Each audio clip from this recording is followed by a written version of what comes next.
All right, guys, the World Mental Health Day is around the corner, so I thought I will just pick the minds of people from different parts of the world. One, a South Australian to the right of me, and to the left of me is a South African. Both are intellectual minds, so I just wanted to pass it by them and ask them, what does mental health mean? Since he starts with an A, Alex. So let's go with him first. Oh, it's a really good topic and good question to ask, and I think, you know, we're on the road a lot as professional cricketers and sports people, so away from our families quite often, and meeting new people, and I suppose trying to form relationships as quick as possible in these situations to make sure you're feeling, I guess, comfortable and willing to open up to some new people if something's not quite right, if you're feeling a little bit off. And obviously trying to touch back with your families back home and making sure that they're going okay as well. So yeah, it's a wonderful balance we're trying to do is play as athletes and also stay on top of our mental health, our physical health, and making sure we're happy and enjoying ourselves on the road. I'm sure you've got some really big points on that one as well, KG. Yeah, I totally agree. I mean, when we play a game where we're under immense pressure, especially that all of us play international cricket, and also IPL is a big stage.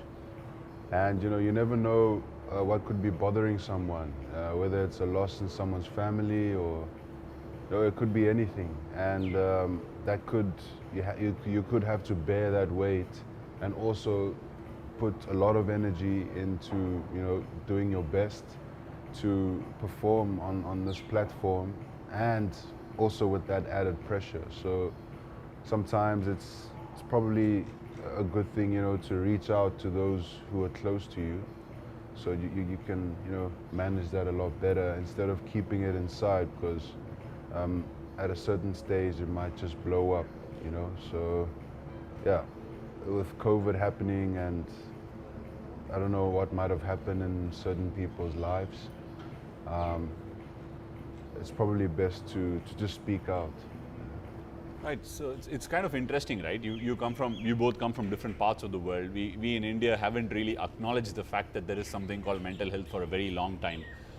Especially during this pandemic is when it hit us, saying that there is something huge in terms of mental health. How is it generally perceived in Australia, in an Australian cricket team, for example? Let's just delve into our own things. How seriously is mental health treated? Very seriously, yeah, it is, and it's becoming more of a focus every day. Basically, we've had some you know, situations over the past 12 to 24 months where players have had to take time out of the game, and I think it's good to see the players have the courage to do that, and you know, you don't have to bear the weight and you know, hang on as long as you can until it does break you. And the more we see people talk about it and open up about it, you know, the better it is for the game and for everyone. I think, you know, cricket's a small part of our lives. It's only for a few years when you really think about it. So if you're going through this period of your life and you're not enjoying it, or if there's something going wrong, I like to see the people have the courage to speak up. And at the moment, you know, mentally and physically, I'm in a pretty good space. You know, 3 months' time, when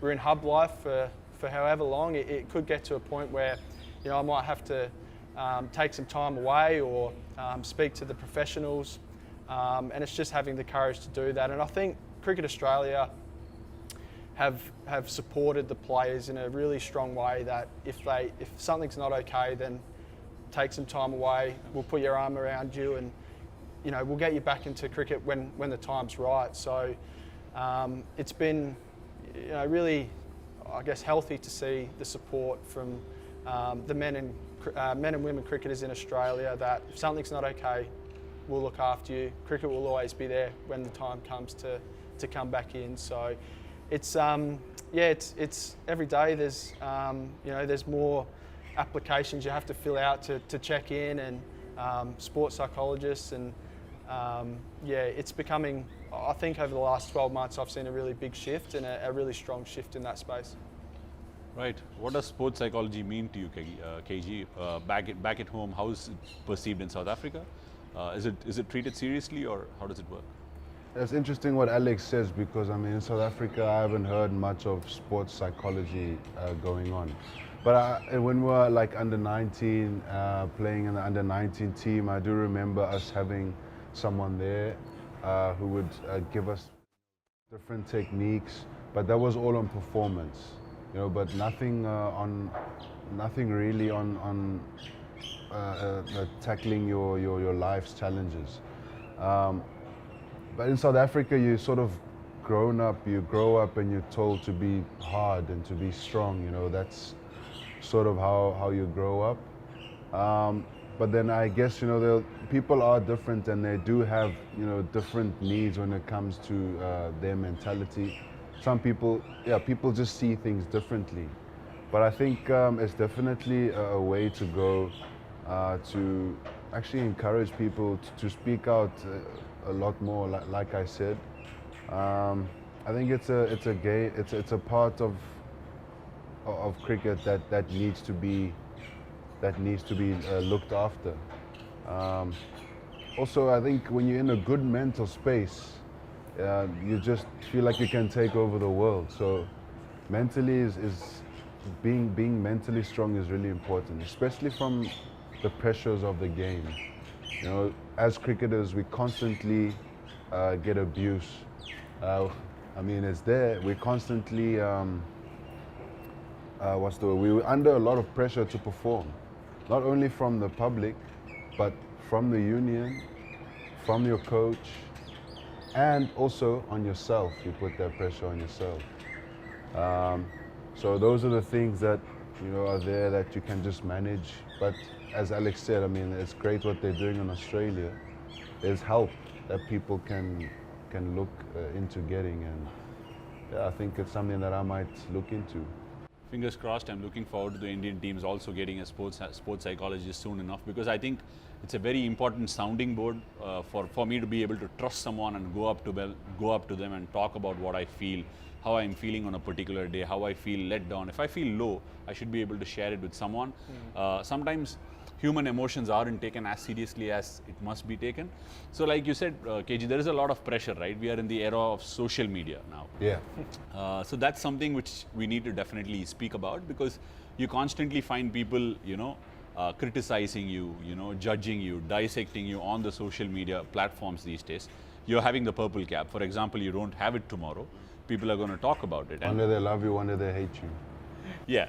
I mean, you don't know what really happens and why someone's doing it. So how do you tackle it? Is there a way? Have you cracked that code yet? Because it's like you need to be on it and you need to be able to deal with it. It's going to be a part of the next generation's occupation, so to say. So how do you see it? For me, like, it's something that is just reality, and it's something that I don't place my worth on what someone else says for me.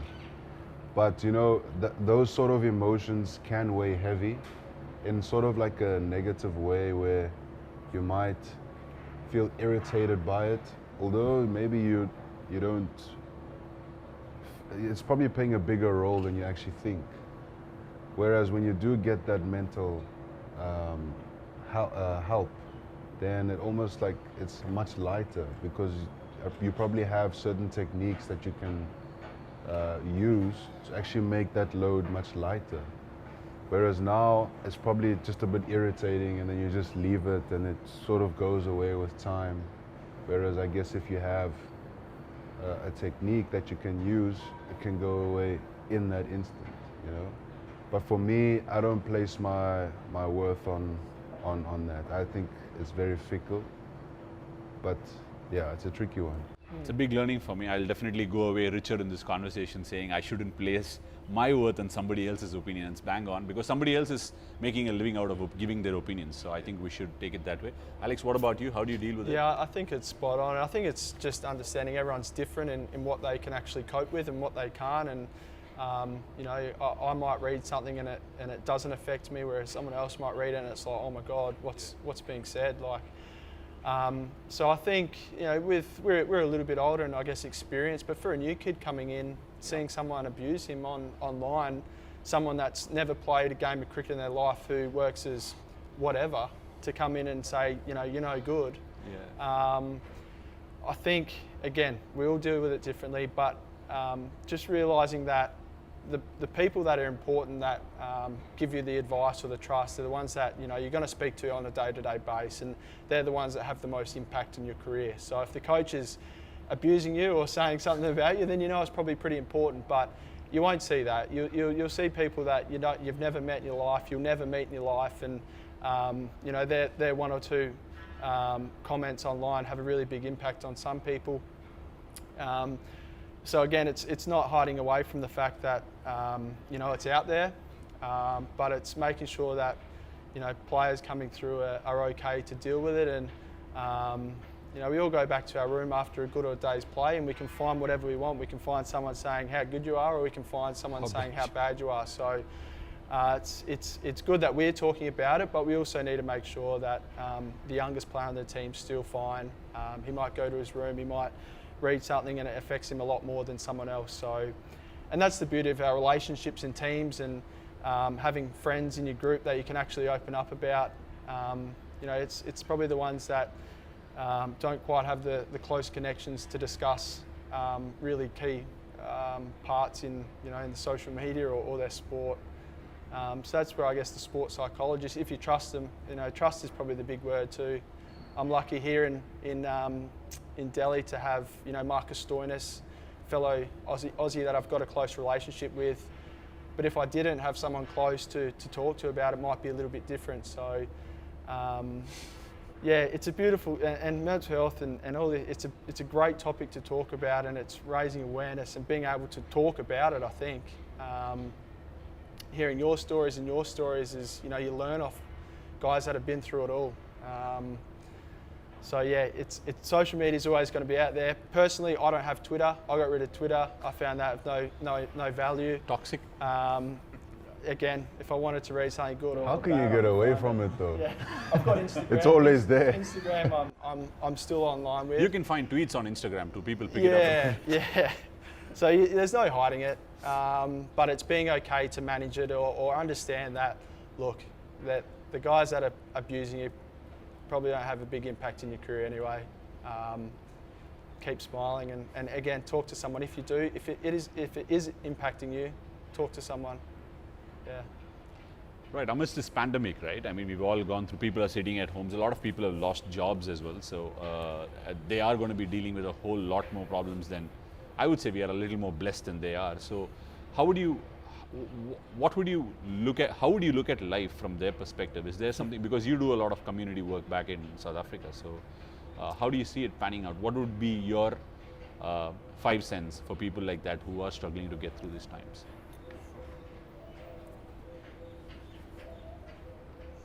It's very hard to speak from such a fortunate position. When we get to play, our complaints are much different to theirs. I mean, people are losing jobs, first of all. Some companies are retrenched. I heard in Australia, people are losing their jobs at Cricket Australia. And here we are, you know what I mean? I don't know, that's a hard one, man. I guess the only thing is to keep hope. And I think that the people who are in charge, who hold vital positions to make sure that the country can go back to its functional ways. I mean, now they're being tested. We get tested on a Saturday afternoon. Now they're getting tested. So yeah, hopefully they can do a good job into stabilizing the economy and getting these people their jobs back. There's been a lot of people who lost some family members. I lost some family members too.